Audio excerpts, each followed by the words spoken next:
Audio Jungle.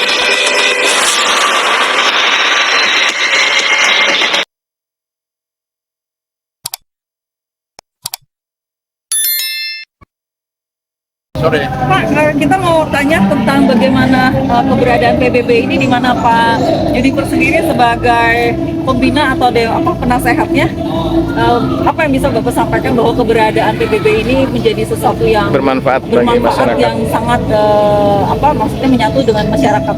Ya, tentu kita harapkan melalui Rakornas 2 ya, Pemuda Bersatu ini PBB semakin bisa menunjukkan identitas yang betul-betul bermanfaat kepada masyarakat. Seperti selama ini kita sudah mendengar, melihat dan merasakan bagaimana kerja-kerja teman-teman PBB di hampir di seluruh provinsi ya. PBB ini berbuat tentu dengan kerja-kerja kemanusiaan. Sebagai contoh misalnya, PBB selalu hadir di setiap acara-acara duka. Ya, PBB itu berkontribusi juga ya untuk meringankan beban keluarga yang betul-betul mengalami kedukaan. Seperti contoh misalnya mengatur parkiran, ya, mengusung jenazah dan hal lain, kerja-kerja kemanusiaan yang betul-betul menyentuh. Karena itu harapan kita semua, sebagaimana saya sampaikan dalam beberapa kesempatan, supaya PBB ini betul-betul diisi oleh orang-orang yang cerdas dan santun, dan PBB ini juga bisa menjadi mitra pemerintah dan bisa bersama dengan pemerintah dalam rangka perpanjangan tangan pemerintah untuk tugas-tugas di pelosok-pelosok negeri ini. Kira demikian. Baik Pak, lalu bagaimana sendiri PBB ini kan dikatakan mengusung toleransi, gotong royong dan kerukunan. Bagaimana Pak, maksudnya hal ini toleransinya yang seperti bagaimana? Ya tentu roh dari PBB ini adalah roh menggelorakan semangat gotong royong.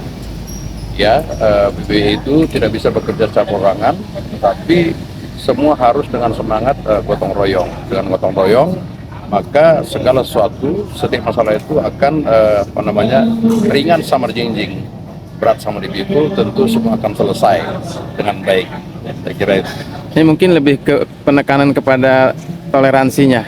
Bagaimana PBB mengambil posisi terkait dengan toleransi tersebut. Karena kan banyak kasus juga ya Pak ya, tentang kasus-kasus intoleran seperti yang tadi di dalam pertanyaan para anggota. Kira-kira posisinya tuh di mana nih PBB?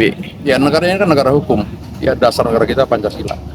Ya tentu nilai-nilai Pancasila itu menjadi hal-hal yang harus diamalkan oleh setiap anggota PBB, termasuk toleransi, ya, saling bantu, saling dukung, tidak membuat keonaran, ya, mengawal NKRI ini, ya.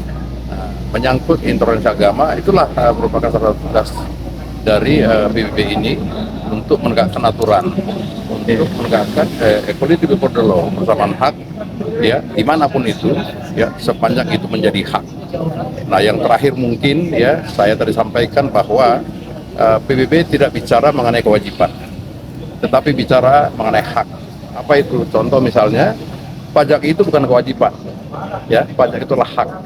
Nah, kalau kita sudah merasa pajak itu menjadi hak, tentu kewajiban pemerintah, ya kan, untuk memenuhi, ya, hak daripada masyarakat Indonesia, hak daripada anggota PBB. Saya kira itu kita berbalik berpikir sekarang ini. Terakhir Bang, ini kan sedang ada yang lagi viral nih tentang polemik Al Zaitun yang dituding sebagai pondok pesantren yang tanda kutip negatif ya. Padahal Al Zaitun tersendiri adalah sudah memposisikan diri sebagai pusat pendidikan, pengembangan budaya toleransi dan perdamaian. Dia sangat concern terhadap toleransi, Pendidikan dan budaya. terhadap toleransi juga Bang. Karena kemarin di acara kemarin satu suro saja, seluruh agama itu diundang, termasuk dari aktivis Yahudi. Bagaimana Abang memandang kasus Al Zaitun ini, dan seperti apa PBB mengambil posisi dalam hal ini? Jadi begini, setahu saya bahwa Al Zaitun ini sudah masuk dalam ranah hukum ya dan sedang dalam proses di kepolisian.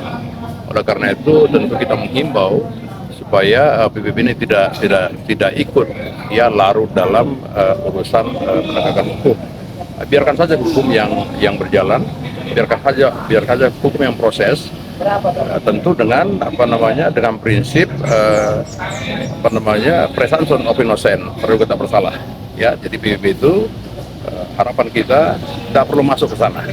Jadi tidak perlu ikut-ikutan untuk menyuarakan pro atau kontra gitu. Tidak bisa begitu. PBB ini adalah yang taat hukum, taat asas. Kita tunggu. Itu menjadi prinsip PBB ini, karena kita juga tidak mau PBB ini menjadi bagian dari pemampatan ya oleh kelompok tertentu ya untuk memperkeruh masalah. Kita tidak mau. Jadi PBB itu betul-betul menghormati hukum, menghormati peraturan hukum dan menunggu saja bagaimana proses hukum. Itu menjadi roh dari PBB juga ya, menjunjung tinggi hukum, menghormati hukum dan menunggu proses hukum, dan nanti toh ada akhirnya ya kan, terbukti dan tidak terbukti. Kalau tidak terbukti ya tentu PBB mendukung, kan begitu. Kalau terbukti PBB harus taat pada hukum juga. Saya kira itu ya. Oke, siap Bang, terima kasih. Terima kasih ya. Tentu kita harus memiliki SDM, sumber daya manusia yang sehat, sumber daya manusia yang betul bisa menjadi mitra semua orang, mitra pemerintah. Yang kedua tentu dukungan kebijakan.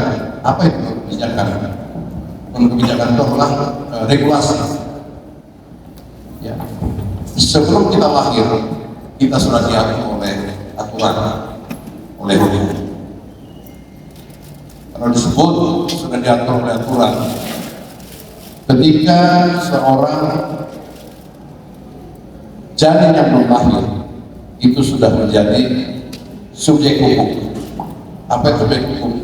Yaitu membawa hak dan kewajiban. Ini kita harus paham. Maka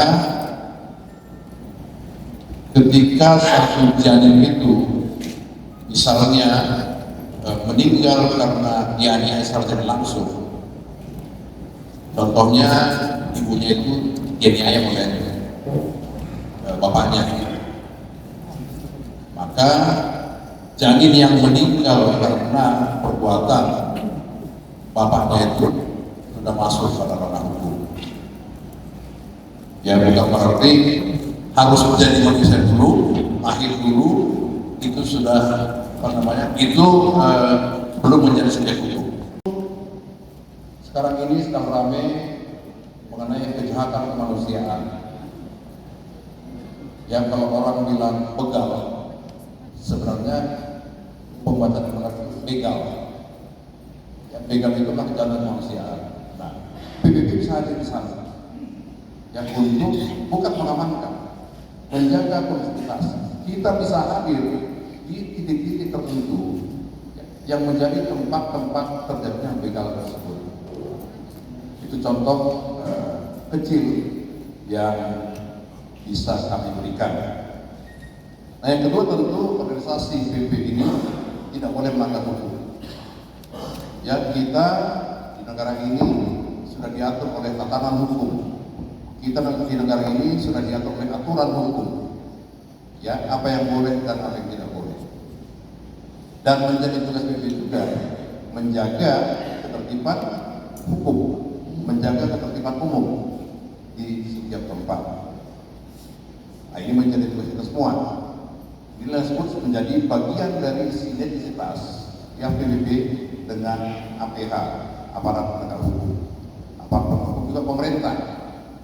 Ya, ketika kita sudah bisa berbuat, maka itu menjadi bagian dari sinergi. Dan tentu ketika organisasi PBB ini mengajukan ya kepada Kemendagri misalnya ya bantuan pemerintah dalam kelangsungan organisasi, maka itu akan bisa dimunculkan. Ya, jadi ini kita mesti paham dulu. Kita harus tentukan dulu pendapat, persepsi, apa yang disebut dengan sinergi. Kalau stabilitas kan itu pasif. Reputasi dalam arti positif. Reputasi itu adalah perbuatan. Perbuatan yang dilihat, ya bukan hanya didengar, tapi bisa dirasakan. Nah, ketika ini sudah terjadi, ketika ini sudah bisa kita berikan, maka organisasi PBB